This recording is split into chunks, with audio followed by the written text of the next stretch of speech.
It's Wednesday on Your View. Welcome to the show. I am Obiajulo Olabisi Ubu, and with me are the amazing ladies. How are you doing, Miriam? I'm doing amazing. I'm doing good. I'm happy to be here. Nice to see you, Dami. Nice to see you too. Nothing for banter, but just nice to see you, ladies. Okay, nice to see you too. Ramatu, Yeah, how are you doing today? I'm doing well. Tomorrow is my birthday. Independence children. Yes. Actually, people born in October, they're the best. Oh, No, BC, leave me alone. please. They're the best. Let's allow you. We can on debate earth. that. Yes, Okay. the best It's your people on time. earth. And Okay. also, I'm just going to. What are their now, qualities? usually, I don't qualities. Their Yeah. qualities. They are They're very nice. nice. Yeah. They are charming Yeah. and they are very considerate. Yeah. Okay. So I like that. They're compassionate too. they are compassionate. Thank you. So my plan is, I don't usually wait for the beginning of the year before I write out my resolution. Usually, it's on my birthday, I write out what I need to change, my goals. That's what your I need new to year. aspire. That's your own New Year. Yes, Yeah. so that's what I do. So Okay. that's all I'm going to do. And then Any I'm going to take cake? myself out. Yourself? Yes, I'll By take yourself? by myself. You yourself and I. Yes, it's my birthday. What happens with the crowd? No, they are not around now. Everybody is yeah, I working. know. And of course, hobby will be Take our us now. No, you people should stay in one place. Let me go and enjoy myself. Only me. And they say they are kind and considerate. Yeah. Personal kindness. Jam, how you doing? It's a good day to be here again to join the delectable ladies of Your View. English, we knowing that we're from the other yard, we just need to stretch neck to this compound sometimes. But all the same, it's good. Independence yesterday, for me, I do not feel that we've gotten any independence, but we are the independent people because we provide our security, we provide our electricity, we provide basic things that we need that makes us independent as humans. So aside from that, I'm hoping that I'm December born. My birthday is coming in 2 months. Let me postulate ahead. Yeah. So I know that, and just when I was in the makeup room, somebody called and was asking for a date as an event MC, event host, and was asking, it gives you joy. I heard them say, are you Are you available on this day? I'm like, oh my God, what am I doing? What's my work? I don't get a work. I'm available. I'm available. It's the video that is not available. Yeah, I so am you're available for your dates. How you too? I'm doing great. Yeah. We're still doing sales. Yes, so the shop, skincare, slashed, clothes, slashed, hair, slashed. We're doing sales. Please walk into the shop. We have a physical shop. Go and purchase. You can send us a DM to buy what we're selling. I've been reluctant to send my accountants the books for last month because the books were practically empty. So he's been, madam, we have not done the checks for... I said, I'll send it. Hopefully, I've just sent it because there's nothing written in the book, basically, and there are bills, that had to be paid and everything. So business has really, really been slow. A lot of us are just, struggling. So it doesn't look like you gave up, Normally, the best thing would have just been to pack up your shop and say, okay, I'm not doing again. But we'll still keep pushing and keep pushing. So please, we're doing sales. The sales will be ending tomorrow. Whatever you want to buy, the prices are very affordable you can get. I always sell affordable things, and the expensive things are on one corner, So buy the one that you're able to buy and get agree ready. with. Yes, what your pocket can agree with. That's it. So it's okay. We're looking. We're still pushing on. Yeah, Even if it's a slim thread, we'll still hang on. We have to hang on. Let's take a short break now. When we come back, we'll do the newspaper reviews. Stay with us.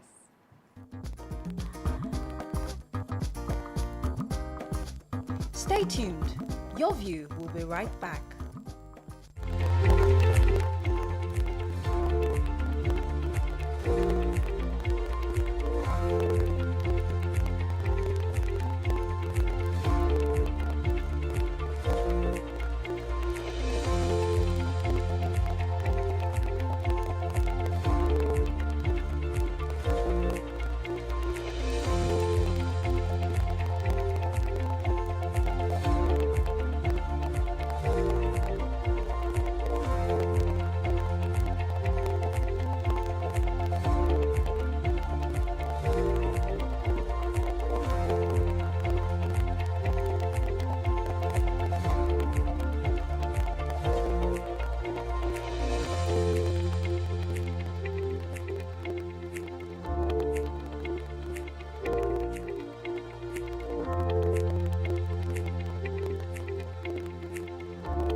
Welcome back. We'll be starting the newspaper reviews with The Nation.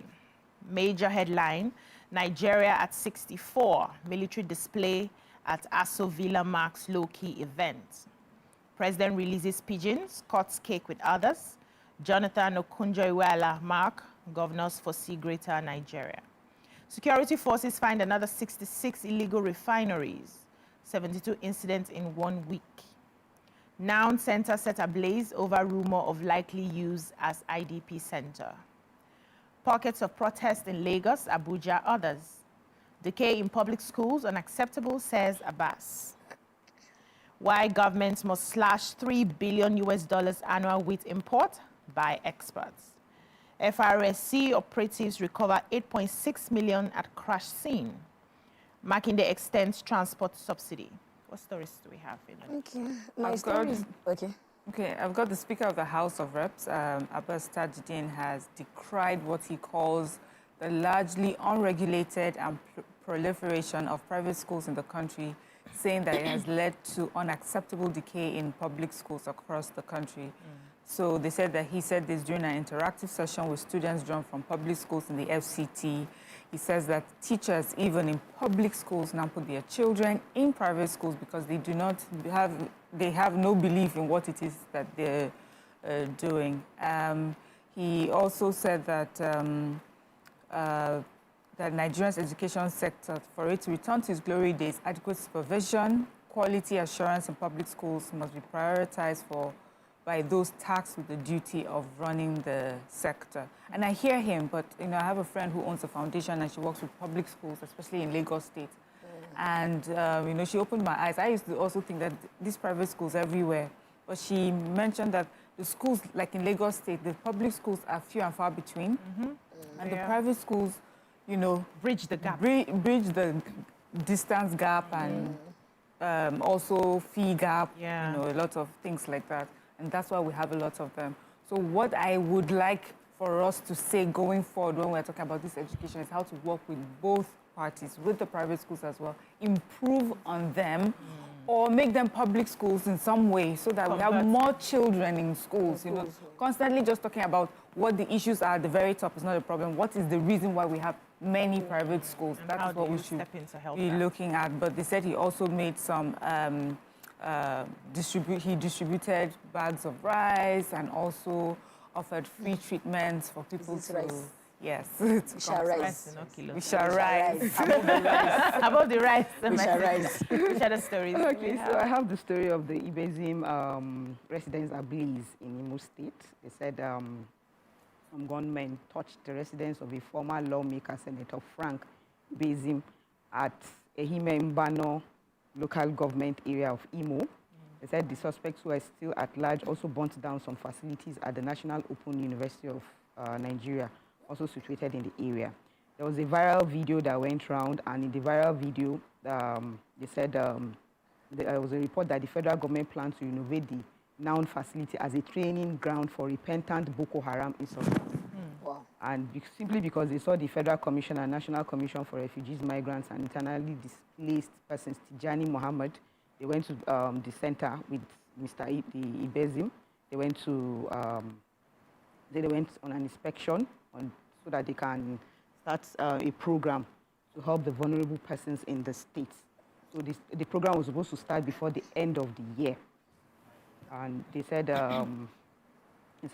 a lot of our people raised their voices against the internally displaced persons training project in that place, especially where there is no existence of the IDPs in the state. I'm thinking that when they come for such, they should at least sensitize the people around that this is what they want to do. It's not so that they don't see now this misinterpretation. Now look at what it has caused. They've said the place ablaze. But now they are saying that the Okoye said that the police boss has deployed the command's tactical units to identify and apprehend those responsible for that. I think the one I have in the nation is Governor Autumn, who said that God told him not to contest election in 2027. And this one says that the former governor of Benue State, Samuel Ortom, has said God told him not to contest any election in 2027. He said, I am not contesting the 2027 election. I knew why I lost in the election in 2023, and because I didn't consult God. My people purchased the forms for me, and I accepted them without consulting God. He said, God has revealed everything to me. He has asked me to wait for him. Ortom has also said this. He also said that he's making far-reaching sacrifices in the course of his tenure as Benue State governor, including abandoning his family and friends at some points for state matters. So he is saying that because he's the leader of the G14, the elders in the states, G14 of the PDP in Benue State, he says if anything must happen, that he must know first because he is the leader, and there are no rumors around the fact that he wants to disband the group, that he cannot disband the group despite being the leader of that group. And this just brings me to say I don't like the fact that most of our politicians like to godify a lot of situations around them. You don't want to contest, for personal reasons. Then you have done your bit, you've been a governor for how many tenures? Which of the gods? We need to be asking these questions. He's a Christian, so do you understand? Even as a Christian, you could have other gods. So, I mean, they should just leave God out of just this. kidding. They should, because even the God has said, let there be light. And some places, we still do not have light. So it doesn't mean that most of them... Hey, That's a PG perspective. Yes, that's a PG perspective. So they should remove God out of whatever they do. All right, we have another story here.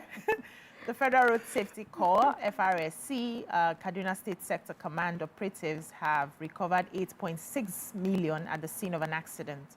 The sector commander, Mr. Kabir Nadabo, confirmed the accident to the news agency of Nigeria yesterday in Kaduna.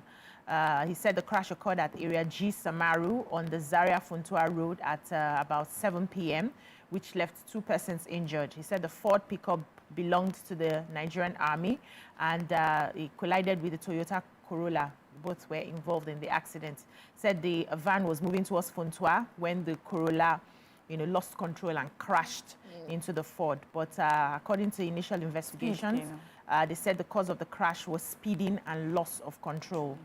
So a rescue team from Zebra, 55 Shika, led by Zebra Head, conducted the rescue.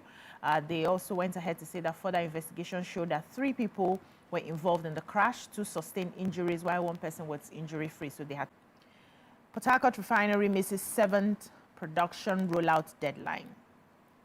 Tinubu government preaches patriotism at 64th Independence Day parade. Federal government extends rice subsidy program to states. 5 suspects arrested for allegedly killing Ogun fisherman. And Iran launches 180 missiles at Israel. Federal government plans Nigerians' evacuation. Let's take a story and we'll go on a short break.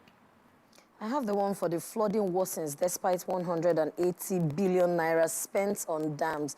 And this one is saying that amidst plan by the federal government to allocate fresh funds for conducting integrity tests on all dams in the country. Findings by, of course, the Punch has shown that a total sum of 179.77 billion naira was allocated for the construction and rehabilitation of the dams across the country over the past 10 years. And this analysis of budgetary allocations disbursed to the Federal Ministry of Water Resources and other related agencies between 2015 and 2024. And we're also hearing that, reading that Punch reported that the first focus of government on spending dams emerged after the flooding incident that took over 50% of Maiduguri following the failure of the Alau Dam.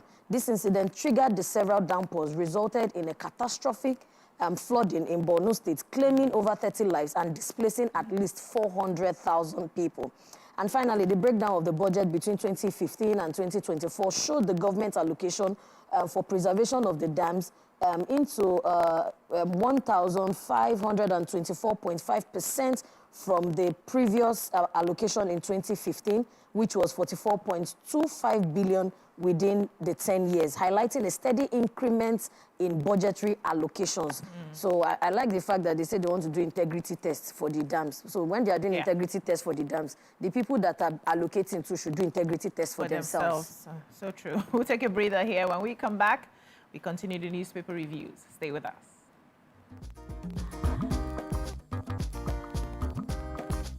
Stay tuned.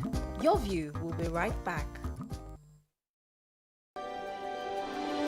TVC Communications, Nigeria's leading independent broadcast company, has been officially designated as a great place to work. Over the past few years, we have transformed our workplace into one which is respectful, caring, rewarding, and provides great benefits to all our 500 employees. We thank our team for giving us the chance to show that partnership between employer and employee really works. TVC Communications, officially designated as a great place to work, and now the only broadcasting and media company not just in Nigeria but throughout continental Africa to be fully certified.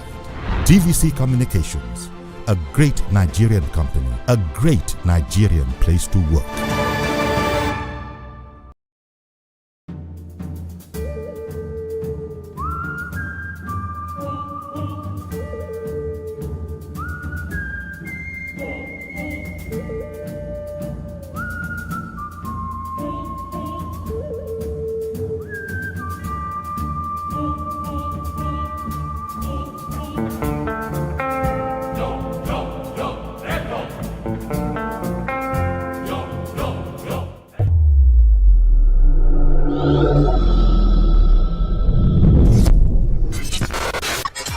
Do you think you can outplay me in this game of wits and knowledge? Can you go 7 rounds without flinching? I meant answering 7 questions correctly. How well can you hold your liquor? If you're curious, then join us for the most exciting conversation and games with your favorite celebrities on 7 of 7.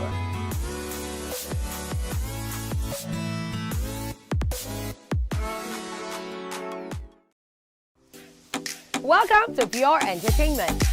What would you like to order from our menu today? We have the regulars. So let me go and look for my jam results. So My 20 was 320. I suppose don't be one medical. you be like person with At this point, I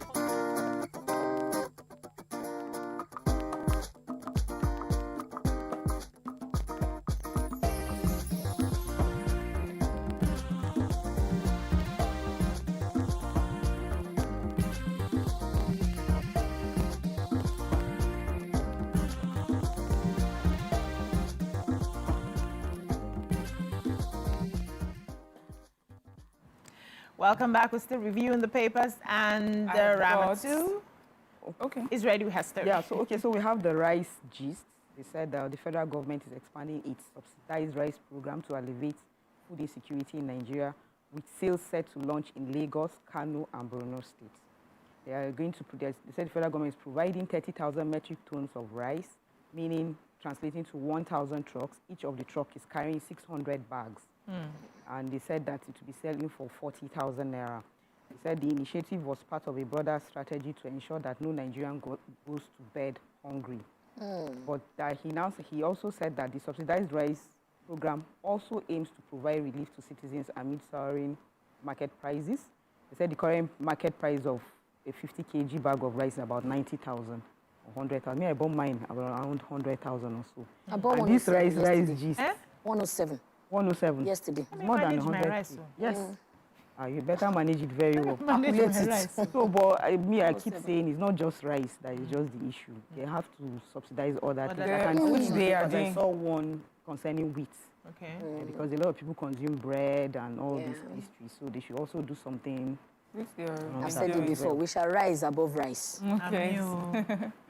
So the federal government on Tuesday hinted at a move to evacuate Nigerians in Lebanon as hostility between Israel and Iran escalated, with Iran firing 180 ballistic missiles at Israel. And Iraq, Lebanon, and Jordan lie between Iran and Israel, and therefore be affected by this new development. So we had on X, the special assistant to the president on social media, Dada Olusegun, through his handle says, "Alert," with exclamation mark, "all Nigerians in Lebanon are expected to get in touch with the Nigerian mission for profiling and documentation and subsequent evacuation." So Iran had launched a barrage of missiles at Israel in response to the killing of Iran-backed militant leaders and sending Israelis to shelters and prompting. Anyway, the 180 ballistic missiles that was launched at Israel, Israelis' air defenses said that they were able to intercept them. And so, so their own what they call air defenses were effective against the missiles. But for the Nigerians that may be caught in between, please quickly go to the mission and start your profiling so that evacuation can begin. Yes. Yeah, so I have a human interest story here. The Ogun State Police Command has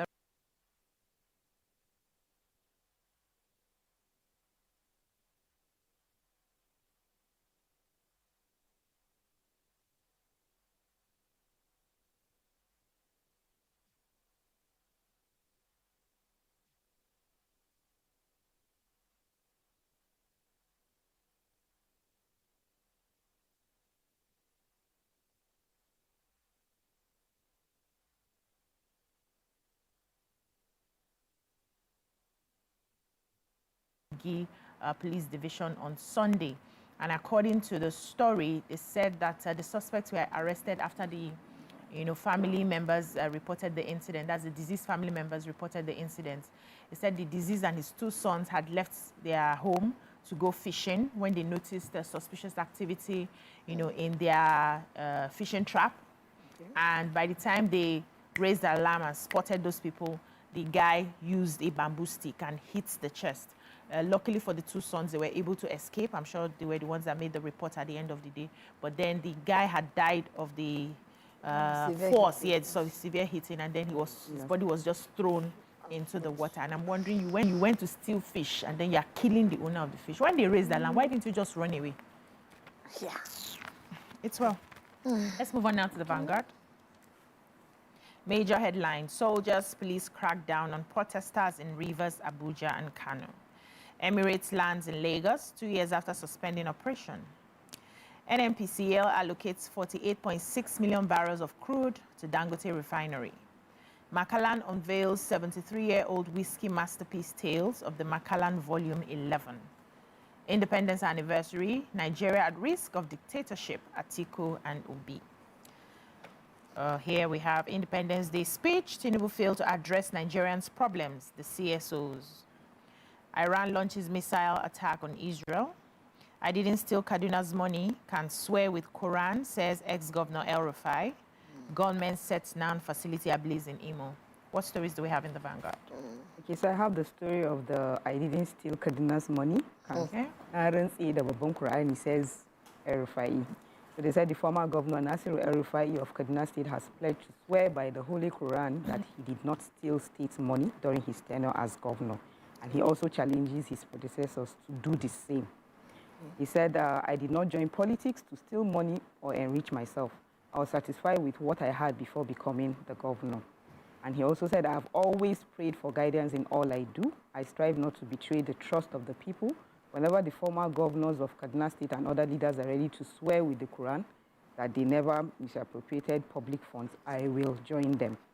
And after all that he has said in the paper, he said, I intend to return to politics in 2027 after completing my studies. There is no retirement in politics. By the will of Allah, we will return and continue serving the people. Amiolua.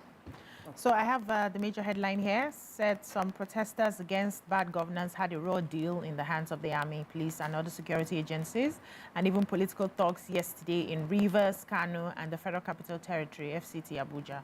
They said they had, vowed that they were going to protest October 1, and they had their action themes: Fearless in October, National Day of Survival. They talked tough. Also, the security agents kept to their own part, ensuring law and order across the states. They said the outcome was a crackdown of the protesters, of which 5 leaders were arrested in Kano. They were also tear-gassed and chased about in Abuja and Port Harcourt. They said peaceful protests happened in Lagos, Ibadan, and Ondo, with the organizers and collaborating civil society organizations, that's the CSOs, vowing to sustain the struggle against bad governance in the country. We know that this protest was a continuation of the End Bad Governance protest, yes, that happened in, I think that was August. And they said the protesters were met with resistance from different parts of the country. Rivers State police and suspected political thugs dispersed October 1 protesters in Port Harcourt. They also stopped media personnel from taking pictures or videos of the incident. Other states as well had a record of what happened. In Kano, for instance, a coalition and pan-Nigeria movement under the aegis of Nigeria Patriotic Front Movement, NPFM, Northern Chapter, alleged that 5 of their leaders were arrested as a result of the protest. Abuja too, police fired canisters, tear gas at hundreds of protesters across the country, and it just went on. But I didn't hear any tear gas, anything that happened yesterday. So I think it was more peaceful here in Lagos. The southwest. Yeah. Are we moving on now? Yes. Vanguard. Okay. Tribune. Yes. Nigerian Tribune, major headline: protest in Lagos, Abuja orders over hardship. Tinubu Shetima orders mark Independence Day in Aso Villa. PDP slams Tinubu's Independence Day speech, says its rhetoric insensitive to Nigeria's plight. Iran launches ballistic missiles at Israel. I will swear with Holy Quran, El Rufai denies corruption allegations. Makinde extends subsidized transport scheme by 6 months. Federal government confers national honors on Akpabio Kekere Ekun. Kekere Ekun. Kekere Ekun. The small villa. Okay. Prevail on EFCC to stop harassing ex-Governor Bello, group tells Tinubu. Arsonist set down facility, senators' residents ablaze in Imo. What stories do we have in the Tribune? I have the PDP slams Tinubu's Independence Day speech, and this one says that the People's Democratic Party, PDP, has criticized President Bola Ahmed Tinubu's Independence Day speech, calling it a missed opportunity to address the urgent issues plaguing Nigeria. In the press statement issued by the National Public Secretary, Debo Ologunagba, said that the opposition party described the speech as legaric and filled with false performance claim. The failure that failed to resonate with the struggles of the everyday Nigerian. The PDP specifically criticized the president for ignoring widespread calls to review policies that are worsening the economic situations. These, according to the party, include the removal of fuel subsidies, which has led to the skyrocketing fuel prices, and the devaluation of the naira, which has plunged millions of Nigerians into poverty. And they also said that the failure of the speech to respond to the cries of millions of Nigerians that President Tinubu eases their suffering by reviewing life-suffocating policies of his government also validates concerns in the public space of the emerging totalitarianism, where certain individuals or group of individuals are benefiting from the travail of the people, Ologunagba said. And I think this one, well, it's just for us that when you are in the ring, it's easier to throw shades at the other side. When PDP, if PDP actually comes back, they will also APC will also do the same thing back and forth. So it just shows us that it's like there's nobody that is really patriotic. Do we have another story? No. Okay, that's all we can take on the newspaper reviews. Next, we move to our sponsored segment from Pistis Foundation and Ubomi Outreach. Stay with us, we'll be right back.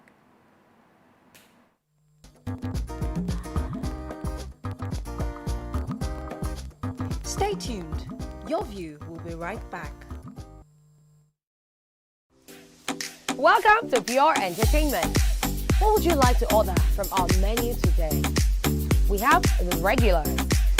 So let me go and look for my jam results. So My 280 was 320. I suppose don't be one medical. you be like person without fortune. At this point, I contest my jam results. I want to close the show. I can go. I can. That's all we can take. Ejeki, close the show. Ladies and gentlemen, #1 unavailable by Davido featuring Musa Keys. We also have today's chef special.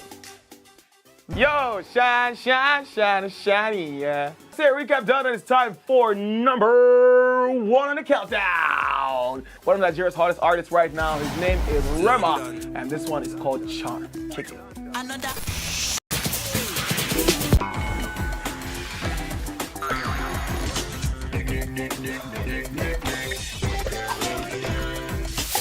For dessert and a bit of nightcap, we have the nighttime and online specials. I want to start the gym, yeah? But do you know one thing that's actually keeping me back? You should start the gym to get fat. Cricket. She says she does pole dancing to empower women. What's the difference? There's a difference. That's what I'm saying. So pole dancer, you're already almost naked. You're already almost naked. No, it's the empowerment for me. Sex can make a relationship better. No, sex can never be overrated. It is needed. Especially when it's good sex too. Almost every guy has been with somebody's girlfriend. But they are for all of us now. That's why you're still single. I would not agree or disagree with that because I don't want to get into trouble. I have a home to go to. Your next question. Oh, you ready to fail? Who is the person that used to sus? What is his name? That woman. Bam! Yeah, Today we'll go here. Hey. Let's catch up now. I'm sure we've been able to satisfy your cravings, yeah? Stay tuned. TVC Entertainment for pure entertainment.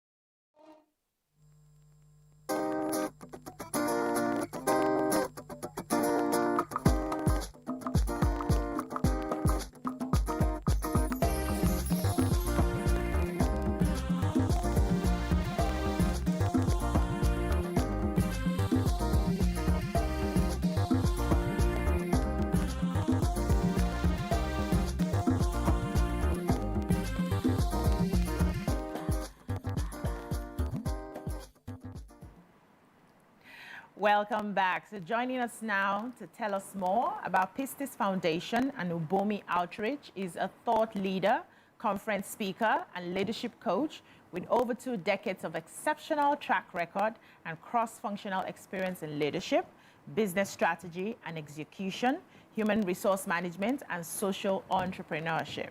He is the executive director of Pistis Foundation, a non-profit social enterprise vehicle with key focus in education, health, and shelter initiatives. Welcome with us, Leonard Thomas.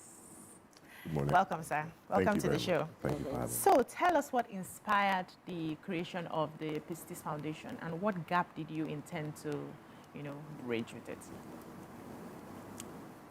Once again, good morning, everyone, and thank you for having me. Right, Pistis Foundation was founded primarily because of the gap in our society, especially in the areas of health and shelter, as well as education. As we know, the growing need for education in the country is something that everyone is aware of, right?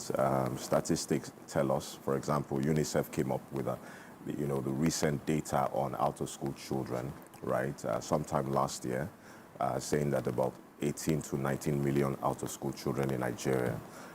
Based on that data, you can also tell from what they said that that is the highest number of out-of-school children in the world.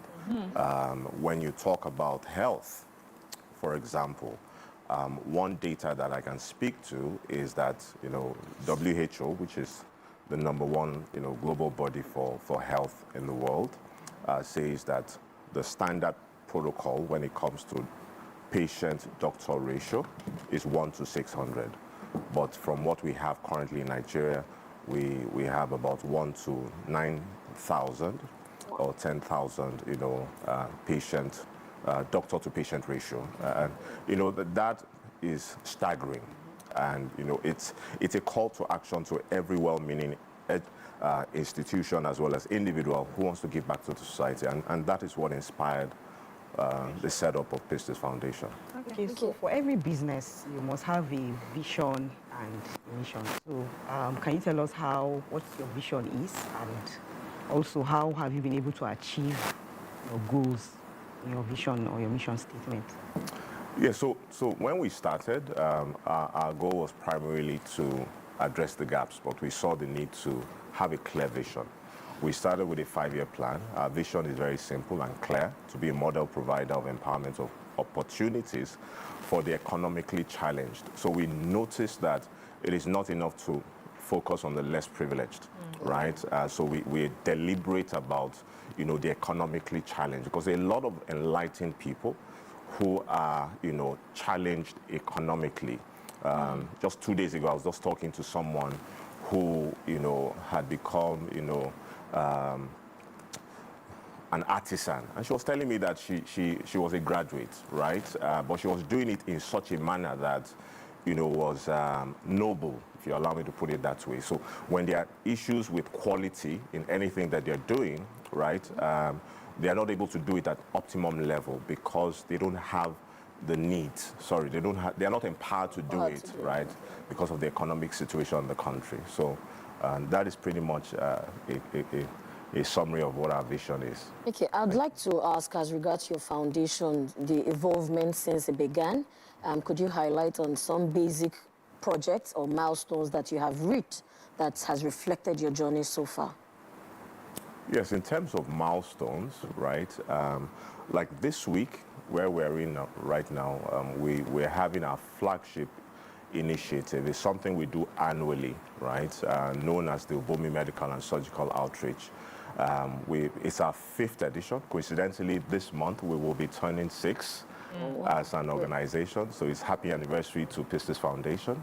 And thank you very much. And so that Ubomi outreach is primarily focused on, addressing the health needs in the country, right? It's something that, enables us to partner with well-meaning individuals as well as institutions where we garner, doctors from across the country as well as medical practitioners from around the world in one place.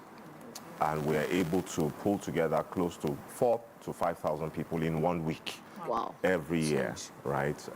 And the whole idea, in a simple way of putting it, is to put like a hospital in a community, allow people to come in to access quality health care, right? So that's one of the major milestones in terms of what we do at Pistis Foundation. Another major milestone is education. So we've seen that a nation can never be better than its citizens, right? So we realized the need to set up structures to address the gaps in education. When we started in that space, we set up a scholarship program. The goal that we had in the first 5 years was to, sponsor about 250 children in education in terms of scholarships. Why 250? Because a lot of the times people are looking at the numbers, but we saw that we needed to focus on quality education as a foundation. So we have currently over 100 kids in 5 states in the country where we sponsor their educational needs. But we didn't stop there. We saw that we want to be able to address the issues of talent because, it's important to be balanced when it comes to, educating citizens. So issues that like sports, innovation, STEM, technology. We've set up a program known as Wings Academy that's run for a while. Just sometime earlier in the year, we had, children who we pulled out from the streets. We trained them for about 7 weeks, kids who are on the streets. Train them in football and innovation, right? So every Saturday we had trained coaches who came in, trained them, because, when you leave these kids to stay on the streets, they become a menace to society. And the need for us to address these gaps is very critical. Every person out there, if you live in Lagos, for example, you see that at almost every point or junction, you're seeing street kids. And not everybody's, doing anything about it, right? We see also that if we don't do something about it, we can have another Boko Haram. We can have another, kidnappers and all of that. Okay, so well done, Mr. issue. Yes, yeah, Mr. Leonard, you've said so much. In fact, some of my questions I was going to ask sort of answered it. One of it was supposed to be about collaboration and partnerships, but I guess from your answer, you do a lot of partnerships with doctors and teachers and coaches as well. But what are your challenges in, all these plans that you have and all these projects and all these people you're helping? What are the challenges that you face in doing your work? So I'll speak to 2 amongst quite a number, right? The first always is funding. Why funding? Because the needs are constantly growing. When you look at, the standard protocol when it comes to economics, right? You have demand and supply, right? So the demand, for example, for healthcare is much more than the supply, right? It's a major issue we're dealing with. So how did we address the issue of funding? One structure that we put in place was an endowment fund. So we do a bit of research at Pistis Foundation. We had to research global foundations as well as local foundations before we started. And we looked at a few models. One of them was a Ford Foundation model. You know, they're over 100 years old. They pretty much done well. They have office here in Nigeria. And, you know, the truth is that model works. So we set up an endowment fund. Beyond that, we also have, you know, partners that we're accountable to. They see that we're credible as an organization. We're constantly doing a lot of reporting. Is that local or international partners? Both, actually. So we're constantly giving them reports, whether it's our quarterly newsletters, annual impact reports. Like when we are through with Ubomi, we have what you call the Ubomi Impact Report that goes out to all our partners. It's downloadable on our website. That speaks to the data, you know, and how the outreach fared, whether it's the breadth and depth of impact that we achieved at the project, you know, and that helps us to be able to address the issue of sustainability as well as partnerships. In terms of the other points that I mentioned, you know, because I was going to speak to two, I talked about funding. Yes. The other one is collaboration, right? Everyone who wants to scale any initiative cannot do it alone. Right, we have what you call the PTS model at Pistis Foundation. PTS simply means pilot, test, and scale, right? So we pretty much don't just venture into projects. We see that if you want to venture into projects, you can pilot, right? It helps you to reduce your errors. So we test, we assess, then before we scale. At the foundation, we're at scale level right now, right? We're trying to scale our initiatives. We want to set up a hospital, want to build a school. You know, we want to be able to set up a bigger homeless shelter because we have a homeless shelter for, you know, or a shelter for homeless children, right? But in terms of, you know, partnerships, the truth is we see that a lot of the times we see people or institutions who have the means, but they don't share our values, right? And, you know, the basis for any well-meaning partnerships is always your values. You have to share the same values. You have to share the same ideologies for you to be able to collaborate effectively. It's a major challenge because in Nigeria, there's a huge trust deficit. And, you know, it's something that we're working So you talked towards. about Ubomi. Yes. What's the inspiration behind Ubomi? And how has it helped so far in everything Pistis is doing? Well, and I'll speak with, let me speak to the first time we did Ubomi. At Pistis Foundation, health wasn't even our main focus. But when we did the first Ubomi, there's something called planned strategy and emerging strategy. So you have planned that, you know, you're going to do something. So what we started with was education. We wanted to address the issues long-term in the country, right? And we realized that the demand for healthcare was staggering. And we saw that we needed to refocus. And, you know, allowed health to be our main focus. Because it's only a society that is healthy that can be productive, right? You cannot have a productive society if the people are not healthy, right? So in terms of Ubomi, right, we've seen that because that need is growing and the people, particularly at the bottom of the pyramid, are not getting quality healthcare. They're not able to access quality healthcare. You know, it affects the economy in the long term, right? So Ubomi is something, you know, that we started in 2019, and, you know, in simple terms, it means life, right? It means life. It's a South African language called Xhosa. I know that question was going to come up. You didn't see anything. We're just thinking about City. No, we're taking it personal. I know, but I know where Nigerians are with South Africans right now. So the reality is that, you know, we're in a good place then, and you know, that was in 2019, and the truth is we have a big picture when it comes to resolving our issues. It's one continent. Yeah, absolutely. Like I was saying, take visa to one black. Well, anyway, but one continent. I'd like to look at volunteering support, which is usually a deficit with a lot of foundations, people coming in and supporting. But you have also mentioned, like Ubomi has got over 300 volunteers that are involved this year. How important is volunteering service to support in making Ubomi a success, and what roles particularly do these volunteers play? Yes, the truth is, volunteers are the hallmark of the impact that we dish out, right? At Business Foundation. There is, because we're a non-profit enterprise, the truth is you have to have models that work. Yeah. One model that we have realized that we constantly work with is what you call low cost, high volume, high impact. Okay. And what does that mean is that how do you achieve high volume and high impact with low cost? Yeah. Okay. Right? So we have a volunteer model that we work with. Like this year, we have over 300 volunteers at our BOMI outreach right now. Right? We have a little over 100 doctors from around the country. We have about 7 doctors from America who are on ground. And, we've seen that, just their presence, as well as non-medical volunteers, their presence helps to form, the impact that we give out. They are very critical to what we are doing. Because we cannot pay for their services, that's the reality, to achieve the impact that we desire to achieve. One doctor, for example, who is a specialist, let me give you an example. Just yesterday, I was in the ENT section of Ubomi. ENT simply means ear, nose, and throat, right?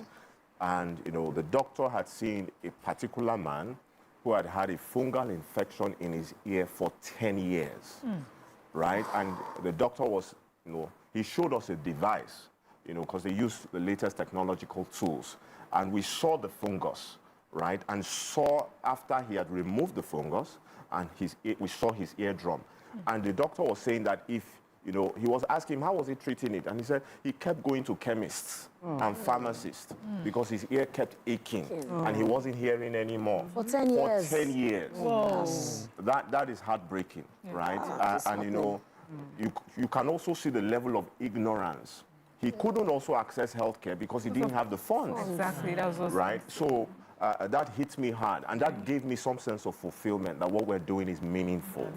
Right. So that is very. I hope I responded to your question. Yes, but we'll take a short break. Okay. When we come back, he'll respond more to your questions, Dami. We'll be right back.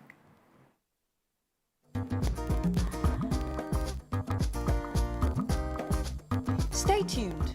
Your View will be right back. Welcome to Pure Entertainment. What would you like to order from our menu today? We have the regulars. So let me go and look for my jam results. So my 280 was 320. I suppose don't be one medical. At this point, I contest my jam results. I want to close the show. I can go. I can. That's all we can take. Ejeki, close the show. Ladies and gentlemen, #1 unavailable by Davido featuring Musa Keys. We also have today's chef special. Yo, shine, shiny, yeah. Say recap done, and it's time for #1 on the countdown. One of Nigeria's hottest artists right now, his name is Rema, and this one is called Charm. Kick it. Another.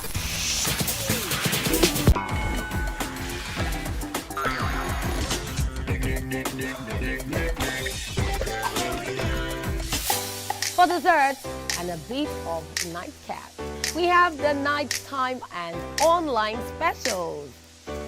I want to start the gym, yeah? But do you know one thing that's actually keeping me back? You should start the gym, though. You're getting fat. Cricket.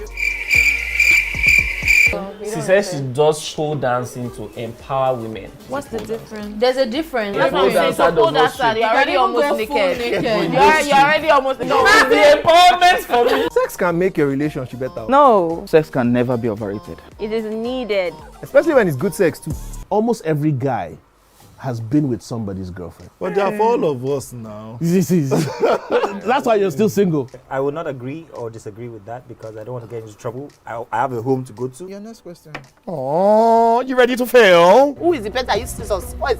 That woman. Damn! Yeah, Today we'll go here. Hey. Let's catch up. And Joe has been able to satisfy your cravings, yeah?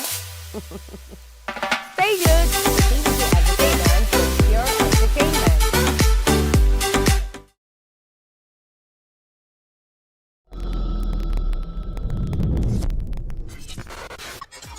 Do you you think you can outplay me in this game of wits and knowledge? Can you go 7 rounds without flinching? I meant answering 7 questions correctly. How well can you hold your liquor? If you're curious, then join us for the most exciting conversation and games with your favorite celebrities on 7 of 7.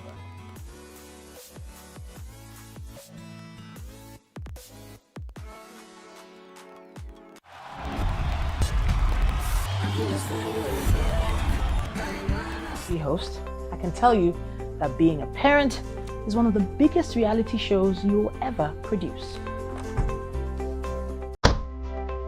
Hi. Oh, yeah. As cute as they can be, even you need to take a break to take care of some of the other realities of life.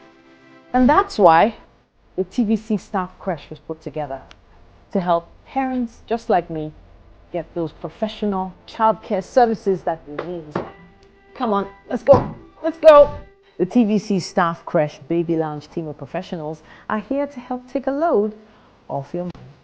The TVC Staff Crash is a nursing mom support system, a toddler's safe haven, and a young learner's academy throughout the year. It's comfortable, convenient, and with competitive pricing for the modern parent. So, while they learn through play, you can go about getting your pay. The TVC Staff Crash, open to the public from 7 a.m. till 6 p.m.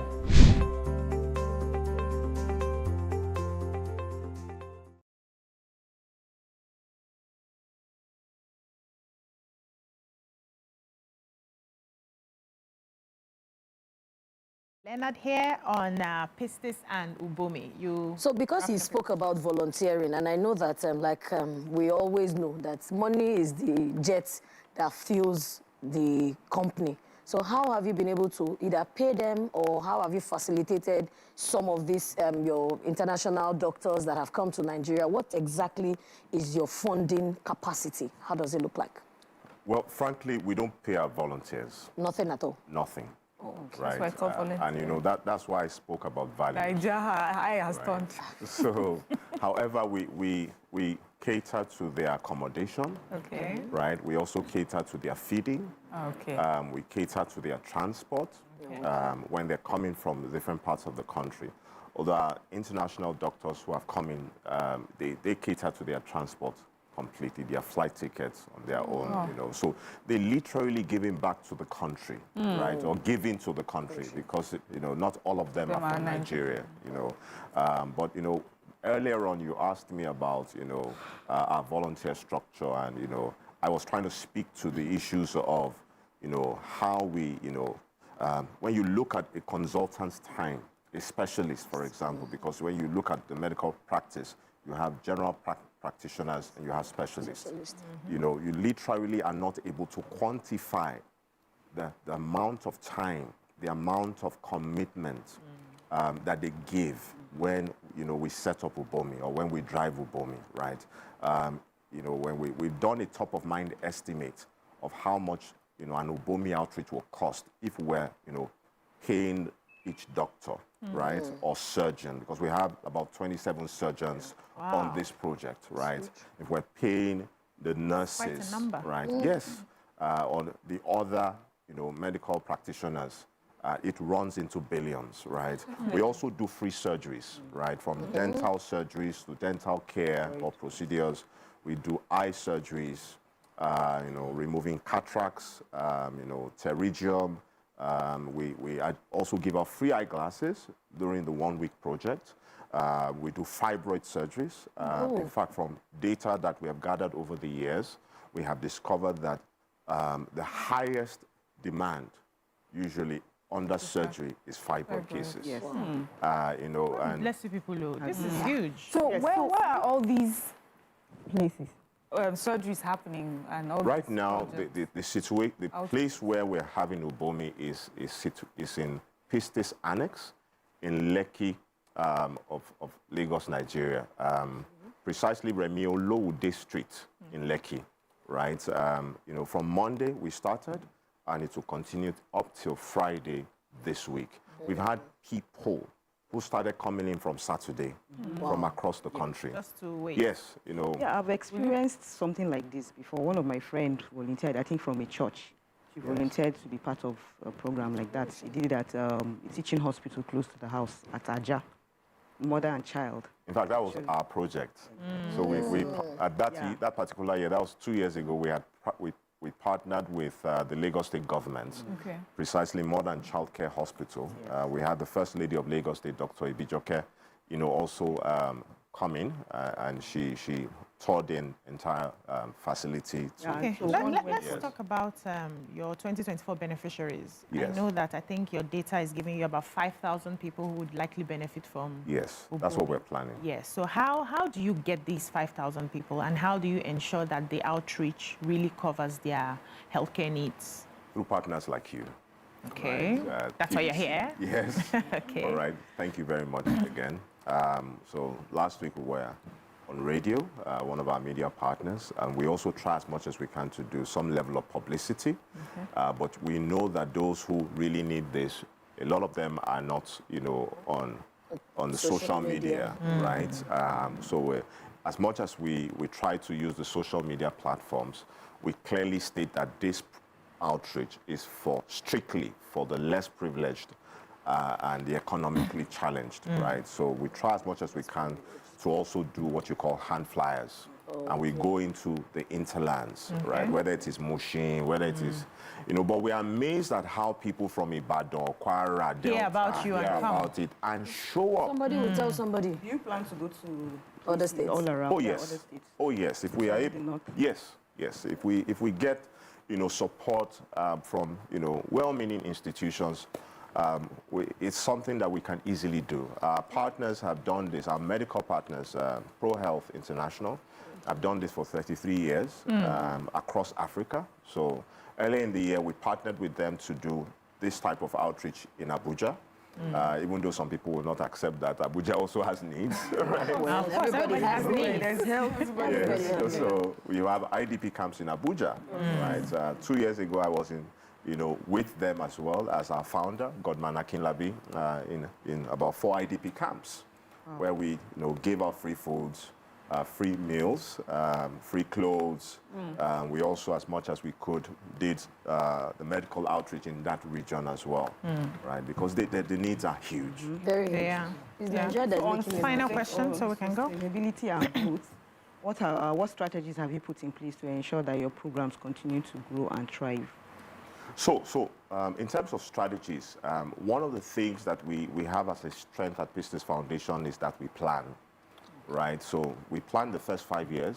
In December last year, we celebrated 5 years milestone. We gathered our partners in one place. We gave account of what we had done. And then we started the next 5 years in January, right? So we are on our next 5-year pipeline, right? The pilot test and skill model, right? In terms of sustainability, we see the need to put models in place as structures. I've talked about our endowment fund, for example, right? And that really helps to ensure that what we are driving, and let me simplify what an endowment fund simply is, right? You take a capital, you know, some chunk of money, you put it in a capital investment portfolio that is safe. And you take the return on investment of that, you know, to run your projects, right? To run your programs. Of course, if there are well-meaning individuals there that can support what we're doing, they can also give towards that cause, because that was what Ford Foundation did, right? And when that grows, we're able to do more, right? And that is able to sustain the kind of programs that we do. So that's just one model in terms of you know, sustainability strategy. Another strategy that we adopted, for example, on our educational program, is what you call Adopt a PF Scholar, you know, initiative, where we allow individuals or institutions to adopt as much as 5 children, 10 children. When I say adoption, I'm not speaking to the regular context of adoption. I'm talking about where someone like myself and yourself can adopt 5 children in terms of their academics. Oh, just pay their fees. Yes, and what we do is just give you a timely report of that child. We just manage that process. So we have a website for that. If you go to pistisfoundation.org, you can get to see more information about that. Yeah. You know, we have one institution that has, you know, taken responsibility for 50 children. Wow. And, you know, across Lagos, Ogun, Oyo, and Delta states. Right, and you know, we just give them the reports. We ensure that we're in touch with the parents of the children on a timely basis. So you build trust because you give accounts. Exactly, and we're transparent in what we do. Thank you so much for coming to share with us. Is there any way people can reach out to you, your website, your handles, number? Do you have that? Can you call them out quickly as we are going? So that's www.pistisfoundation.org is our website. For Ubomi, if you want to know more, you can just visit ubomi.pistisfoundation.org. You can also reach us on 07000 Pistis. 07000 Pistis. And we'll get in touch with you. Thank you so much. Thank you for the work you're doing. God bless you, replenish you, increase you, bring more people to join your network so that we can help at a larger scale. Yes, that would be so amazing. Thank you. We've been speaking with the Executive Director of Pistis Foundation, Mr. Leonard Thomas. Thank you so much for being on the show. That's all we can take on this segment. When we come back, we move on to our topic for the day. Stay with us.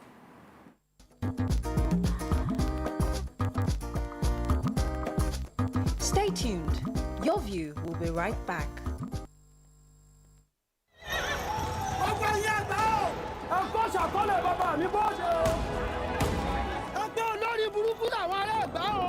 Lórí ibu ni àwọn òṣìṣẹ́ ajé kárí nǹkan gidi fọlọ́yọ̀ o. Àwọn ìlàrí Ọ̀yọ́ dẹ̀ sọ́ra wọn di kòkò gbà. Bó ṣe ń jẹ ọ̀rọ̀ rẹ́gun rẹ̀ mọ́.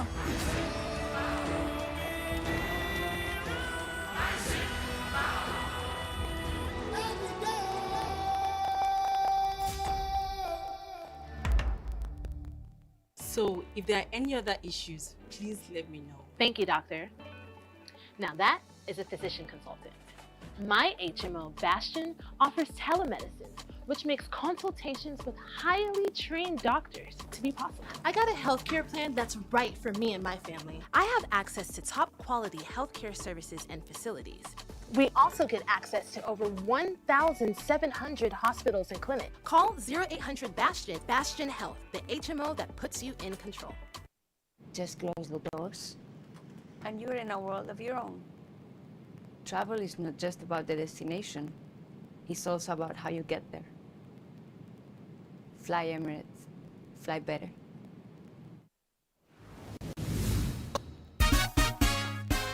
We thank you, we wish you long life, you are ready. The host, I can tell you that being a parent is one of the biggest reality shows you will ever produce. Hi. Oh, yeah. As cute as they can be, even you need to take a break to take care of some of the other realities of life. And that's why the TVC Staff Crash was put together to help parents just like me get those professional childcare services that they need. Come on, let's go. Let's go. The TVC Staff Crash Baby Lounge team of professionals are here to help take a load off your mind. The TVC Staff Crash is a nursing mom support system, a toddler's safe haven, and a young learner's academy throughout the year. It's comfortable, convenient, and with competitive pricing for the modern parent. So, while they learn through play, you can go about getting your pay. The TVC Staff Crash, open to the public from 7 a.m. till 6 p.m.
Welcome back. So a veteran Yoruba actress, Ayo Mogaji, recently shared her thoughts on the struggles women face with marriage, especially as they approach 35.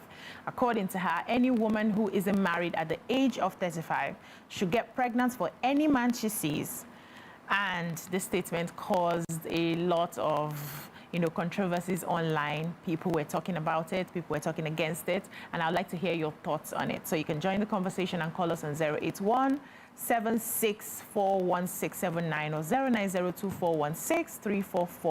09024163440. You can tweet to us at TVC Connect using the hashtag YourViewTVC. So this interview in question was handled by our very own Damilola Banire.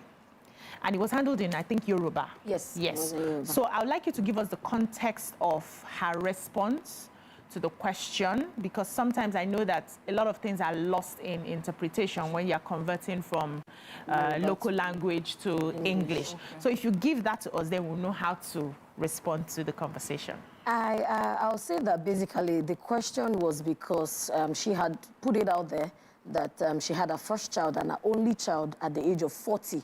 I think she said it was barely 6 weeks to when she was 40 that she gave birth to that child, and with different medical conditions and complications that she had gone through. And I think that came as a result of the fact that, okay, a lot of women are usually bashed because in the process of waiting for a husband, you are also losing valuable time that you're supposed to use in childbearing and child raising, knowing fully well that the woman body anatomy has a stipulated period of time that it can allow you to assess probably pregnancy and all of that. So she was speaking in this context, and it was not as regards see any man. She was like, probably a woman will have maybe 4 or 5 men, and you will just know the one you have an affinity for.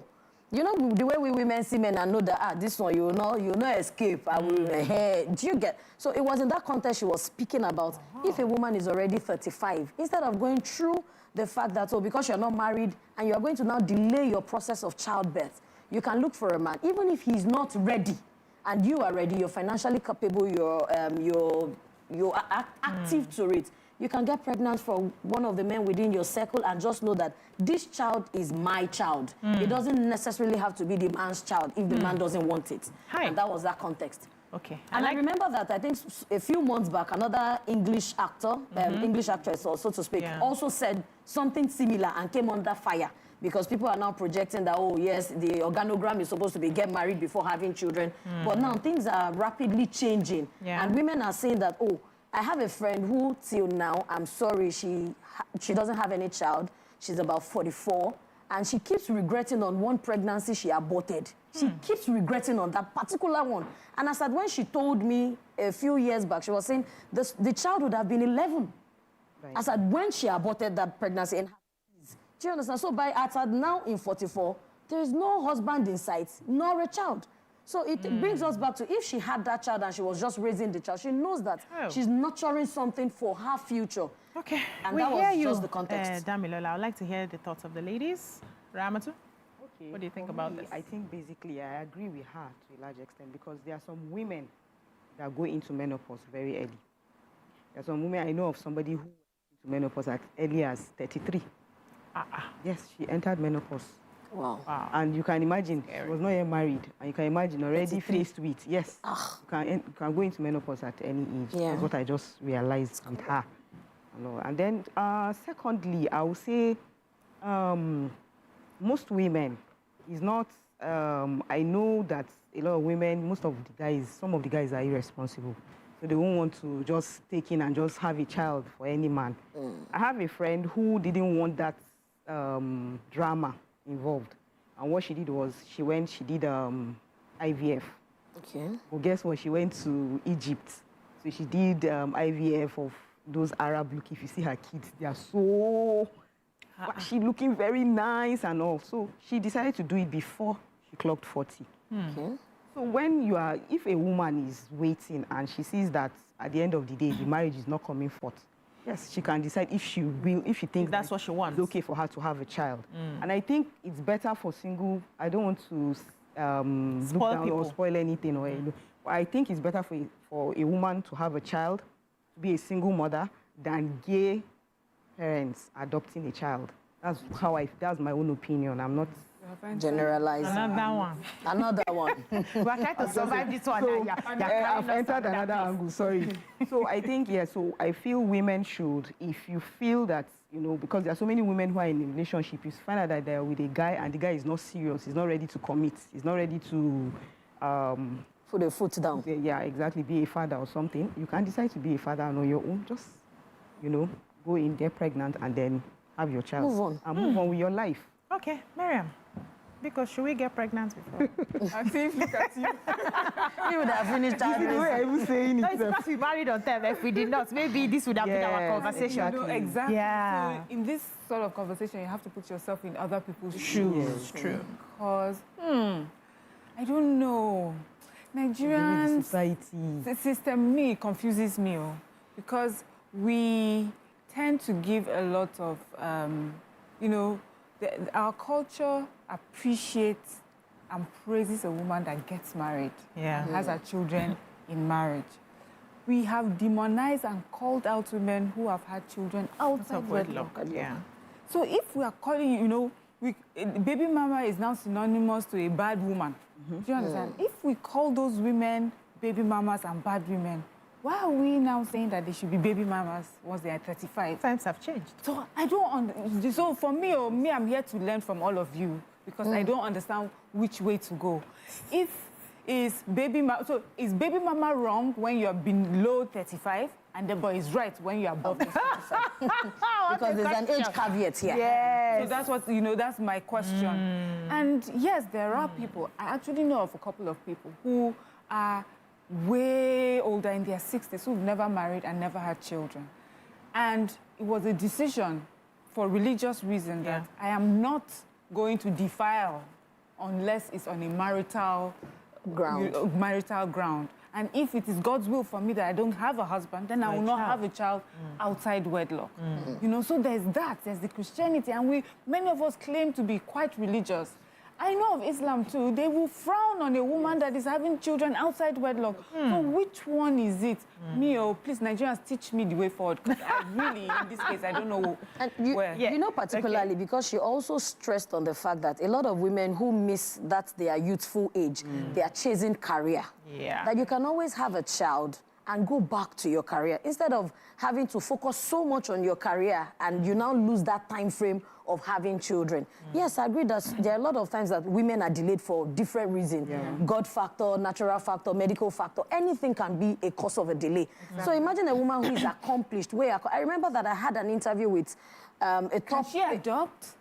Adoption is also one of it, but what's the family sentiment towards adoption? Yeah, we are not very receptive or accepting of adoption. Right now, this particular woman, what I wanted to state was she's a top boss in the oil and gas sector, and I was on an interview with her, and with so much robust CV, I was intrigued that, how do you have time for your family, your husband, and your children, and all of that? And she answered me meticulously.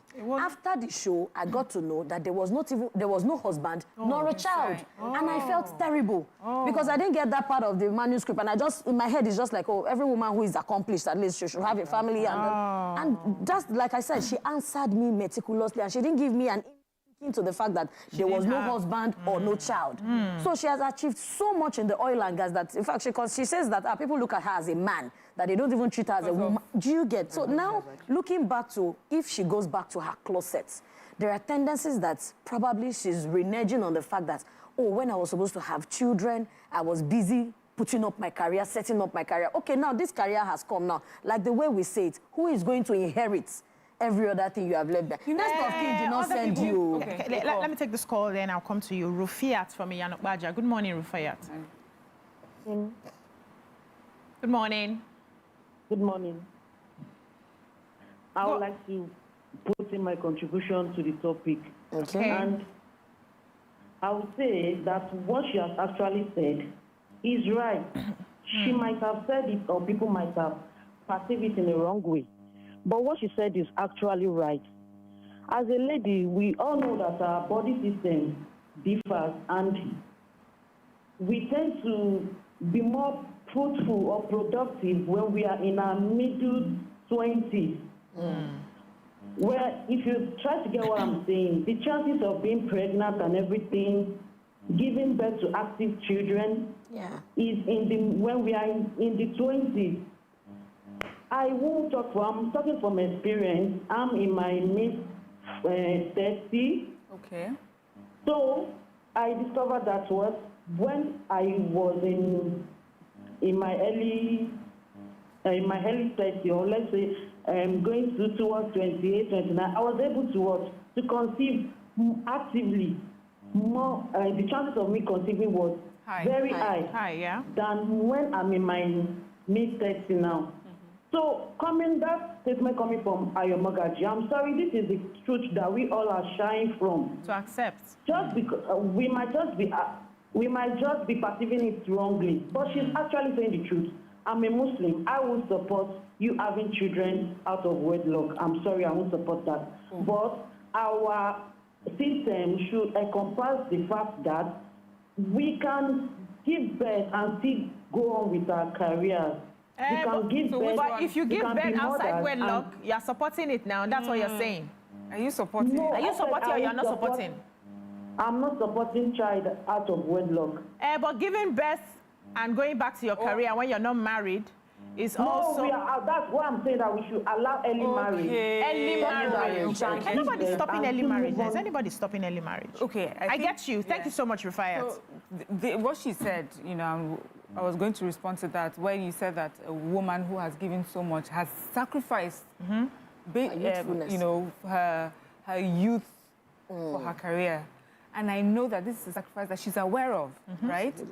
Recently, I was watching a podcast, and a particular person was saying that the truth is that with a lot of success, there comes sacrifices. You cannot have it all. At all. You may never have it all. So when we, make some decisions, we understand fully what we are doing. And sometimes when we try to have it all, then we now are met with this sort of questions. Is it right or is it wrong? So a woman who has made that sacrifice, what I see that they do is, one, if you say you're a baby mama, now people will come for you. If you say that I'm going to have a child with any man, somebody asks, whose husband are you asking to go and have a child with? Because so that means you should pick. It's easy to say, but are you donating your husband for this? No, you should pick a single guy now. Why am I donating my husband? Yeah, because the single guys are the ones in question that are not ready to put their foot down. You can get the belly and move on now. Okay, so if this single guy is ready and you're ready, why are you not together? What if the single guy is not ready, but he has good genes that can give me that? So the single guy is ready? No, but that means the single guy is still ready to be a father. No, he's not ready. But you're in a relationship. So you're going to scam him into having his child? No, you go get the belly now. Just no, so that you're scamming him. That's not scam now. No, it is. You go just get the belly now. No, because I'm not even talking of marriage. If a single man and a single woman decide we want to have a child together and co-parent, but yes, that is okay. But if you're saying we're not ready to marry. But yes, but if you're saying that the woman should have a child with a single man by hiding it because the man, you know that this man is not ready to have a child, but you're going to scam your way into having the child, what are we talking about it's my here? child now. Well, but that's beside the point. That's beside the point. For me, what seems morally right here would be adoption. Some form of IVF surrogacy, those sort of options. But if we're to really look at it, whose husband will you go and have this child with?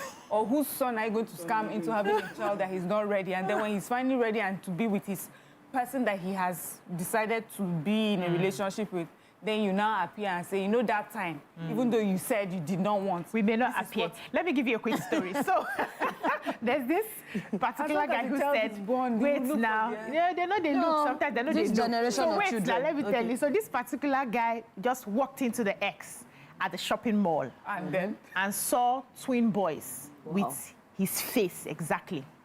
Twin boys. They had broken up 5 years ago. Apparently, the lady was pregnant. Did not tell him anything.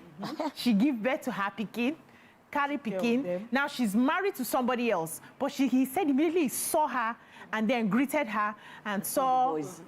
He knew the way they had his face, spitting image, and he didn't know. He said he froze. Why are you laughing? Because it's true. He will go back home and continue reflecting and reflecting. Yeah, he did. the husband was there. The lady is remarried. Oh, no. But those kids were his spitting image, and they were 5 years old. So from calculations, it was a funny. We have a caller, Dr. Moyo. Good morning, Dr. Moyo. Good morning. Good morning. Good morning. Happy New Month. Happy New Month to you too. Yes, the thing is, it's easy to say, but in practice, in reality, it's difficult. It's not easy to be a single mother, especially in this type of economy. And I remember I had a conversation with my dad over this same matter because I told him I'm not getting any younger and I'm almost leaving my 30s. So so he now told me that I should look at it this way. Number one, if you have a child, it's not an issue. But once the child starts getting to 11, 12, 13, at that point you need his father. No matter how strong you are, you will always need a male input. And when the father is not around, how do you step in? You can't do the two roles at the same time. And there are some times, there might be a time in his life, in the child's life, where he will need to travel, where he will need the signature or input of the biological father. Where does it come in? You have brothers, you have uncles, you have cousins. Get him for your son. It's not like I'm saying people should go and get pregnant, but let me tell you what I think, right? Okay, so we'll take a short break. Dr. Moyo, sorry, you have to go now. When we come back, try and see if you can get us back, okay? We'll take a short break. When we come back, we'll continue the conversation. Stay with us.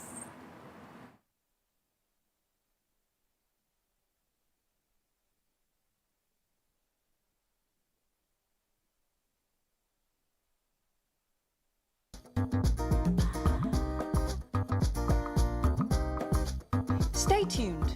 Your View will be right back.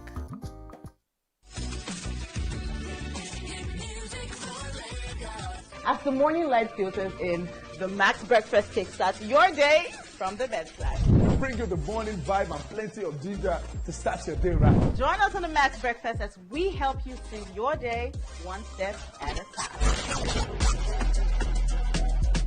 On Max Hits, we've got the ultimate playlist for you. We give you back-to-back. And all the biggest news from the world of entertainment, only on Max Hits. Area, waiting the apple, waiting the shop. You need to award winning waiting the 102.3 Max FM. Lagos, Nigeria, you're welcome to the Max Drive. Whether you're there for inside motor, you're there for inside traffic, we're there for you with a Max. Late nights on Max FM is where we help you connect the dots and put you in that place where you are ready to do it right. We are dishing out the top hits of the week, counting down the biggest songs on your radio. Let's go. Right now. On Max Sports, we bring to you sporting events happening all around the world. It's not just sports, it's entertainment. You know what it is. It's the Max House Party. King Dion, DJ Charlie Sheen. Let's go! We are your go-to for hit music, entertainment, and top-notch radio all day, every day. 102.3 Max FM. Hit music for Lagos.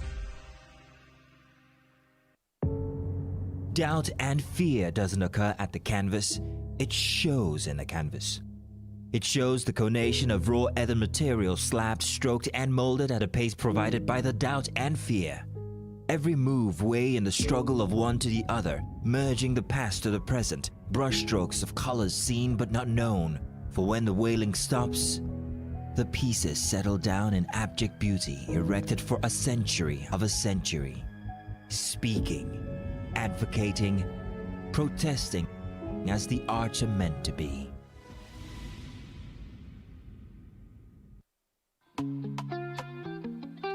Get ready to step into the heartbeat of your city like never before. Welcome to Events Diary, where every moment is a celebration. From the electric energy of Owambe extravaganza, to the richness of our culture, to the sophistication of corporate gatherings, Events Diary is your VIP pass to the hottest gatherings in Nigeria. And guess what? I'll be your guide, your style icon. Each week, join me as I transform from traditional chic to corporate sleek. Whether it's a birthday bash or a high-profile gala, you won't just see it. You'll feel like you're right there with me. Aww.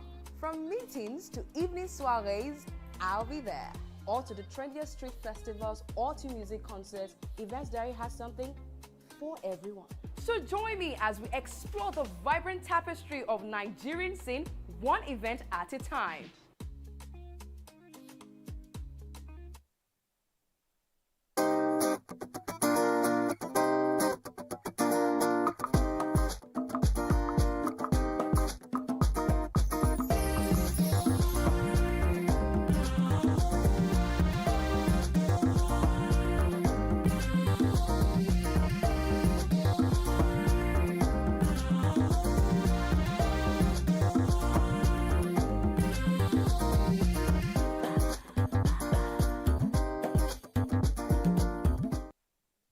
Thanks for staying with us. So we have an accomplished executive leader who has collaborated with media, government, corporate business, community leaders to deliver value to various industries, especially in the oil and gas and not-for-profit ecosystem. She's also an astute project manager and civic leader with extensive knowledge of humanitarian activities and currently the international director of Lions International Club.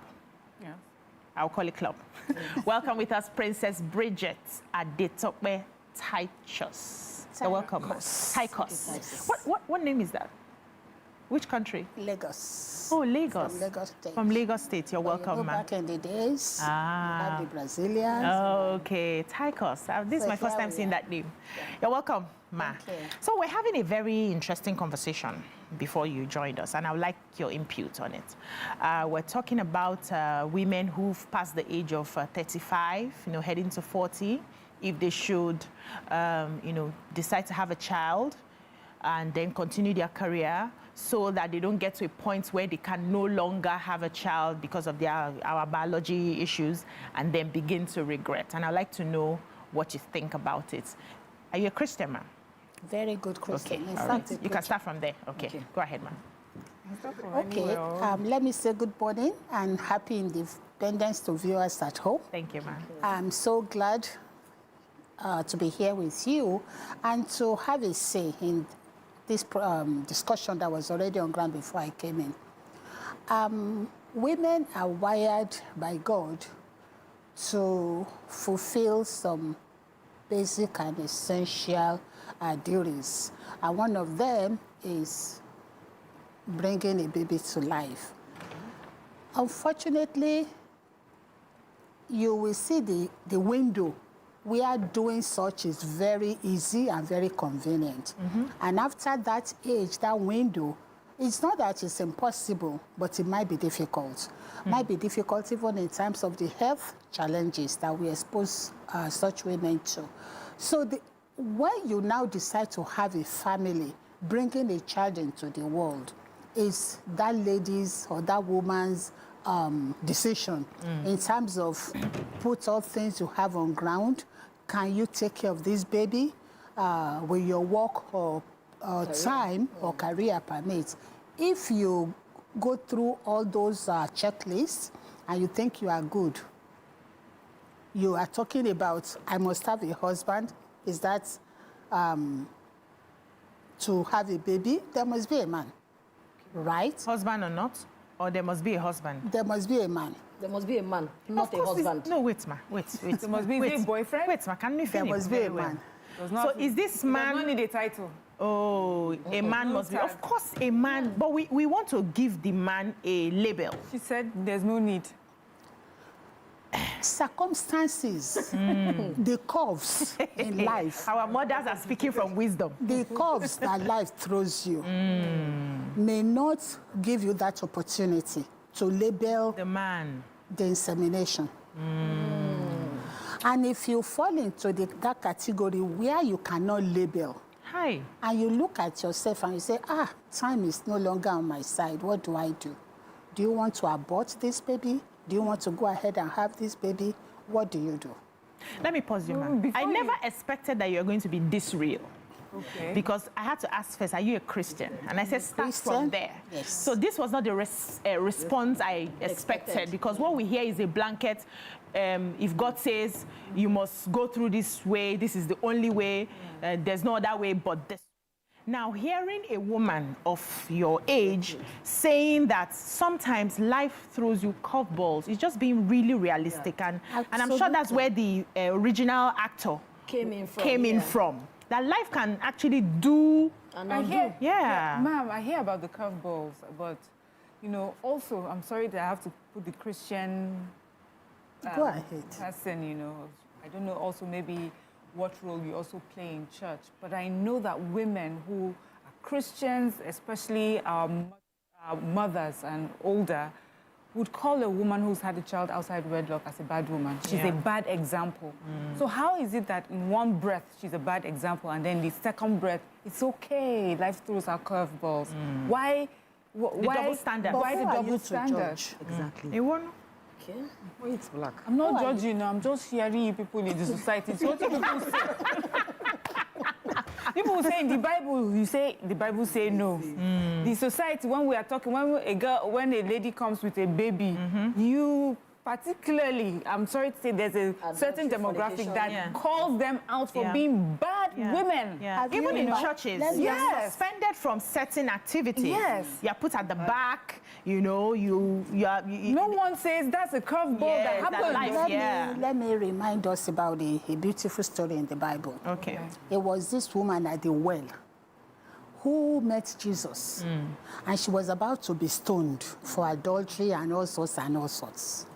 I met Jesus. And when the accusers came, Jesus was writing on the floor. Ground, and he was waiting for the first person to cast a stone, but nobody could. Because the question is, who out of you does not have a sin? Who out of you is free?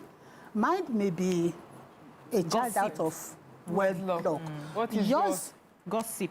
Stealing. All sorts. All sorts. So we are not to judge, because Jesus came to spread love.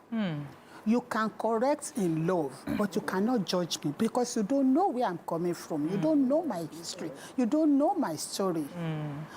Unless you put yourself in my shoes, then you will know where it pinches. And what are you even correcting an adult for? Is this person hurting another person? You know, the sin here is if you're doing something against another human being. This is a decision that you have taken for yourself based off of your circumstances. Excuse me, ma'am. You could be hurting another woman. How? Excuse me. What if I went to the spam bank? Forget hurting anybody's husband committing adultery. I don't know the percentage of Nigerian women who are single mothers who are as a result of just going to the spam bar. No, we've not reached that level. No. We have not reached that level. Let's be realistic. But the point I'm trying to make is not every person out there went out of their way to commit adultery or to break homes, you know, and become a single mother. No woman wants to be a single mother. We must come from that perspective and understand Life that happens. The man fell into your bed, man. Nobody will wake up and say, "Aye, that is my life ambition." I like the part where she came from, the fact that we shouldn't be judgmental. You cannot. Because you are judging me for adultery. Nigeria is changing. But in this context now that we are looking at the interview, the woman who said it particularly stressed on the fact that a lot of women are so much in sync with their career. They want to build a foundation of a career foundation so much that they neglect the fact that they are supposed or supposedly to bring in children. Now, career or childbearing, rather. No, I disagree with that point of view. As much as possible, you must try to balance the scales. Don't let any ball drop. Career, marriage, parenthood, career. If it comes, if the marriage comes. If it comes. If it comes. If it doesn't come. No, but to be fair, there's some women who have put marriage on hold, relationships on hold, because they feel that it may interfere with their careers. They make those choices themselves. Intentionally. Yes, intentionally. And they didn't really put maybe great thought into the fact that physiologically they may have issues having children later on. And then when it happens, is now who is the man that can be here for me at this point? So it goes to decision making. This decision making is like a decision tree. You know, this branch A, branch B, you have options. Which one suits you or which one would you rather go for? At this time. So you realize that we are results of our decisions. Yep. So and true. So some people have even sacrificed marriages already. Yeah. Absolutely. And children. You know, some people will say, I had to leave my children to pursue this career, and I hope that they forgive me and see how far I've gone, and I did it for them. Yes. True. But I would like a balance. If you can. If you can. If you can. If you try, if you are intentional. I have this feeling that if you are intentional about something, sincerely speaking, you will. But do you know that we also have women who are not interested in bearing children? This is not for them. This is not for them. This is not for them. That discussion is for another day. Exactly. Because then you just and those women are there. We see them. Absolutely, and they're happy. But then you know there are some women that are so sure they don't want. And then after a while, I think maybe society gets into their head, which is no matter how successful, you should have had children. And so all of a sudden, they are thinking, how that's something else I know that women struggle. There was a conversation we had. We have to move on to our guest now. Okay. She did not come here to come and join us.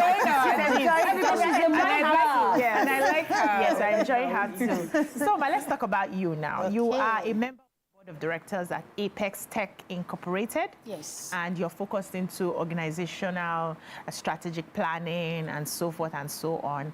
And I would like to know why you decided to get into something like that. Because you look like a very soft, nurturing somebody who would rather want to just be in the kitchen, nurturing her home. So how are you able to, handle both? And why did you decide to take it like that? I really wish this chilling, soft life. Baby girl. Baby girl. Yeah. No, wow. But I guess I believe I was created to be a solution provider. And it really doesn't, I don't really have to know you. I just want to know there's an issue, there's a problem. And before you ask me, I'm jumping into it and offering solutions. And that was what brought me here. I should not be sitting as international director or even become a Lion member if I didn't go out of my way to solve my husband's problem. Oh, tell us about that. He was the first one that became a Lion. Oh. And he was made a secretary in his club. And I'm like, this is not how I read the meaning. This is not how you do it. Oh, this is not, you have to. He now said you have to, all this, like, why don't you come, join, and help. He just said help. And I went in thinking I was helping. And before I knew it, his club members were begging him, please. Allow her now. Allow her. Oh, wow. Let her just continue in this role. And I continued, even without being a Lion. I was still just doing, pro bono. But again, the pressure was, why don't you now join a Lion member? And I took that bold step in 1982. What? Okay. I'm sorry, ma. 1982. 82. I'm better than you guys. Let me finish that 1982. My last son was about 3 or 4 months old. And I jumped into that decision, knowing that my time would be in demand, my work. You said oil and gas. I was then in what was called Unipetro. Okay. Now, Oando. I think they are NMPC. I don't even know, follow. So I have work, I have little baby family, and I have the Lions Club. That was when I was... The husband, can you not add husband? That's 4 things you have, because husbands are big babies themselves. The first one is the first baby. Yes, the first baby, yes. So that's when I said balance. That was where the balancing came in. You must be able to balance and not drop a ball. Hey, must be a juggler. 42 years, I'm still standing. So 42 years now. In marriage? 42 years. No, marriage since she joined the Lion. Since I joined the Lion. I got married in 1977. How old are you, ma? In 3 months, I will be 70. Wow! Now you put me on the air to come and ask my age. Lady Harry. I couldn't even get Yes, you know, I wouldn't have thought. amazing. 70. So, but in all of this, were there no that means times that you needed to take a drastic decision as regards family needs me, career needs me? Yeah. Where did you put yourself? Absolutely. It's my life is very funny. I hope there are young ladies out there watching and listening and learning. I got married pretty early. That you can tell.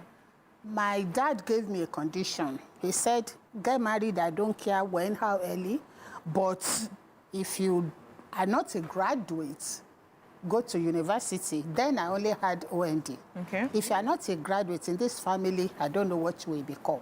And I know you. I know your nature. You are competitive. So I will advise you, even with marriage, you can still go to school. And so, with that understanding, baby, University of Lagos, Unipetrol, Lions Club, husband, everything. And not only did I get the first degree that my daddy begged me to get, I also had 2 master's degrees to follow. Our people. Okay, ma'am. I'm going to ask you how you you answer my question. Okay. Was there a particular day? That's why I went into that story. The background story. That's why I went to the background story. Yeah. Okay. And so this day I packed, I had exams, I thought I was cute, carrying and then the last baby said to me, Mommy, every day you are going to school, what were you doing? I will never forget that question. When your mates were going to school. How did you know? That's how I did it. Ouch. Ouch. Really ouch. Really ouch. These children. Yes. That was, I will never forget that question. Oh, Lord. Hi. What were you doing? Where your mates were going to school. Now they're supposed to stay with me. You're going to school. Why did you give What did you now do? How did you respond? It took me a second. Of course. And I'm like, you have to be careful. African mother. That's where they come in. I'm like, oh, I love your question. Did you ask your daddy? I said, did you ask your daddy why I couldn't go to school when my mates were going to school? What was I doing? You were married. I said, well, before you ask him, your daddy must have dreamt that one day you would have. You will need a parent to come to planet Earth. And that was why we changed our mind and said, Mommy, let's bring all these 3 children, and then you can continue. I said, so now all 3 are here. Now that I've fulfilled your coming, can I go to do my coming? He asked me to go. So amazing. That's how I freed myself. Amazing. Wow. Okay, go ahead. I was going to ask, you know, I mean, you tell the good story of balancing, but recently I was listening to this lady. She owns like 5 companies. She's doing amazing, but she's married with 4 children. And they asked her how she does it, and she says it's because she has help. She delegates. She says she has decided the way she lives her life in a way that is guilt-free is that she understands that she cannot be everything to everyone, and she's willing to delegate. Is this something that you had to use as well? Yes, please. Because there's no way, unless you want to deceive the whole world and deceive yourself, there's no way you can balance and not drop us without help. When I had my first child in 1978, on his naming day, I had an exam to write. And my in-laws were there. You know how they come. This is our first grandchild. And I'm whispering to my husband, I have to go. What do we do? Because we need a story. We need a good story to tell them. And it can't be, you are going for exam. Why not? They will ask you to stay. No, to tell your in-laws. No, your time, your generation. Absolutely. I was going to say, why not? Our generation. Oh, my generation. I'm coming back. My They'll drive you there. You cannot. My generation, you cannot. They will tell you, maybe you can do the exam and all that. So, my husband said, don't worry. How do you feed a baby? I said, this is what I gave him the little lecture about, because this he would not even think about. He was very supportive. He now said, you go. They are my people. Let me handle them. That's so nice. That's why it works. Amazing. You have a question for her? Okay, so all this while that you have been trying to nurture the club and all of that, do you have a successor plan? Like, somebody who can continue from where you stopped, your legacy and all? Okay, it's a good question. And any organization, you don't want to go to atrophy, you have to think about succession plan. Sure. So for us in the Lions Club, succession plan, we start right from the roots. The roots. Thank you for that. From the roots. The moment you join, we begin to put, you see, there's one thing that I bow and doff my hat for in Lionism. We invest a lot in capacity building. Amazing. I'm not kidding you. You will go to some courses, you are like, am I in Harvard? Yeah. Because we know this is an association that has been on since 1917. So if you don't have good learned, when I say learned, not like in the legal, we are the only learned people know. If you don't have them in the association, then you are looking for trouble. Because you will end up not handing over to qualified hands. So we start at the club level. That is the most basic. We start at the club level. When you become a zone, like what we call, you can describe as the local government chairpersons. They have their training. When you move from zone, you go to region, your training. And we are training so that at these levels, we are getting you ready to become a district governor. Okay. A district governor is like in Nigeria right now, we have 6 districts because Nigeria is so huge. When I was district governor, I was governor for one Nigeria. Oh, only you. And I covered the north, the east. Wow. That's to tell you the kind of... I mean, there's a man living in you. Kind of, you can say that. It's a womb and man with womb. So, don't leave me. Don't leave me. A year, 2 years after me, they started complaining that, hey, we can't cope. Hey, one country. Hey. So we started bifurcating and bifurcating. Now there are 6 governors. What one woman did. Handled, single-handed. You're amazing, man. So 6 governors planning and then detrained. We have a headquarters in Chicago, Illinois, and they send materials for this training because it's a global association. So you can't afford to be local in Nigeria or Ghana and go and compete with other Lion members from other countries. So they give us one training across the board. So by the time you move through those positions and you become a district governor, as soon as you become a district governor, listen to Jimmy Carter. Jimmy Carter said he was a good president of America because of the trainings he got when he was the governor of Lions Club International. Hey, please, how do we join this Lions Club? It's doing me like it's something I will like. I am ready to make all 4 of you Lion members. Oh, amazing. Only requirements, you must have a kind heart. Oh, okay. You must want to, help you must people. want to help people service and not expect anything in return. In this climb that we have. That means not ready. I'm ready. I'm still a cub. I have not become a lion. I'm still a cub. Let me coblerize myself. In fact, you are more than a lion. Hey, what you are doing here, don't underestimate it. Don't undervalue what you're doing here. Because when you share knowledge, it's one of our, what we believe in. That even sharing knowledge and transferring the destinies that you are shaping, it's service on its own. That's humbling. Everything is not money. Dami, can you hear? No, and these days, let me make your life very ready to be coming. These days, we also have clubs. She has Gen Z vibes. I'm telling you. Too many Gen Z grandchildren, I'm sure. 9 of them. 9. Wow. Okay. So we have clubs that are, you don't need to meet in person. Okay. They meet on Zoom. Okay. Because they are busy people like you. Okay. But they still want to make the community better than what we have now. That was how Lions Club came into being. This insurance man, his name is Melvin Jones, in 1917, he used to gather his friends and they would socialize, juice, hamburgers, stuff like that. And anytime they were at such meeting, he would go look down the window of his office and he saw squalor.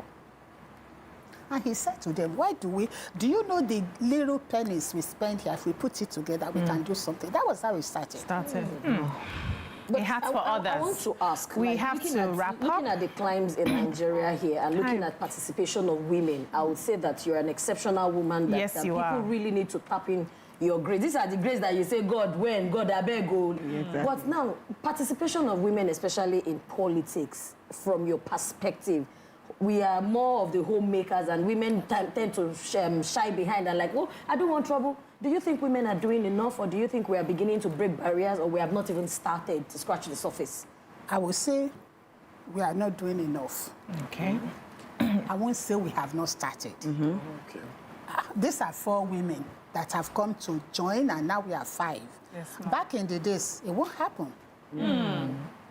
So we have started, but we are not, it could be better, but we are not where we are supposed to be. Okay. Yeah. Even in Africa, this is the first time a woman will become an international director. Oh, it's the first time. And I told you this association was founded in 1917. Yes. So what happened? Are we saying the women, and forgive me, I have to ask the audience to forgive me. I kind of believe that if you put a woman in office, he will work twice as hard. Yes, because she knows she's going to be criticized. Yes, we do. So she's going to work twice as hard as the male counterpart. Yes. So we have to give them that recognition. And we also have to give them that opportunity. Yeah. What I would say to us is that when that opportunity knocks, we must make sure we grab it. Yeah, amazing, amazing. Guess what, my lady? 12 years ago was when I first indicated my intention to become an international director. But you know the woman thing. Hey, woman. In my head, I'm like, okay, maybe you've met those that can't stand their feet. This one, you're not moving. Where are you from, ma? Because with your name, I couldn't. You're Yoruba? Yeah, Yoruba. Pure one. She's from Lagos State. Lagos No, I married a Lagosian. I'm an Ijebu princess. Oh, wow. Oh, wow. Thank you so much for coming on the show. I just wish we had more time. Like, you came in earlier so that we would gist with you, drill you. She's like fire. So her smile has the fire. Yes. I have a feeling that. What's your birthday, ma? Let me ask you. I'm sure what's your birthday? January 7th. Yeah. January 7th. January 7th. I'm sure there'll be a party. Yeah. We're gonna party. Yeah. So I know that you have, live alerts. We have a live alert here, and that's the official inauguration of Local Government House and Staff Training School by Governor Seyi Makinde of Oyo State. They'll be taking us out, for that. We are already going. The show has ended already. So thank you so much for coming on the show, ma. God bless you. We'll be speaking with Princess Bridget Adetokwe Tychus. I got it this time. Yeah. And we enjoyed you. We hope you come from time to time, anytime you're free, to come chat with us, right? Yes. Thank you. Bring more women. Yes, amazing. Out of their cocoon. Amazing. That's all we can take on the show today. We'll see you again tomorrow. Have a fantastic day.